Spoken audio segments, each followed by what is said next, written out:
In the fourth installment of our series, I decided to travel around Omaha with staff reporter Joe Ebmeyer to find the best tacos in the city.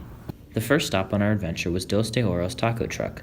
Their chewy, underseasoned meat was disappointing, but the fresh pico was somewhat redeeming. I gave the tacos a 7, and Joe gave them a 6. Next, we hit up Taqueria Tijuana. The meat was a lot better, providing a nice, cohesive taco. It was, however, disappointingly small. I gave them a 6.5, while Joe rated them a 7. After that, we stopped at Los Portales. While everything in the taco was delicious, the meat-to-veggie ratio leaned heavily towards the veggies, taking away from the flavor of the meat. I scored them a 5.5, and Joe gave them a 6.5.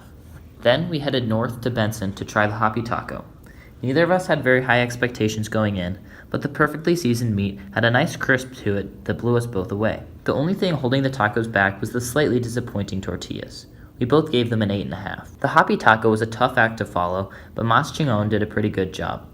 The tacos had very good meat and salsa, but the excessive amount of cilantro detracted from the flavor. I gave them a 7.5, and Joe gave them an 8. Then we drove back west to Corner Cake. Despite being some of the smallest tacos we tried, the disappointing meat and off-putting texture made them hard to finish. I scored them a 4.5, and Joe gave them a 6.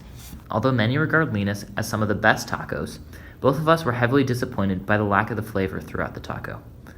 Lenas got the size right, but it needs to focus on improving the quality of their product. I gave them a 6, and Joe gave them a 5. Lambre had some of the highest rated tacos on Yelp. They held up for Joe thanks to their meat forwardness, but I was disappointed by their extreme saltiness. I gave them a 6, and Joe rated them an 8.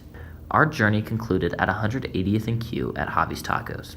The great salsa and good meat quickly elevated Javi's toward the top of the list with an 8 from myself and a 7.5 from Joe.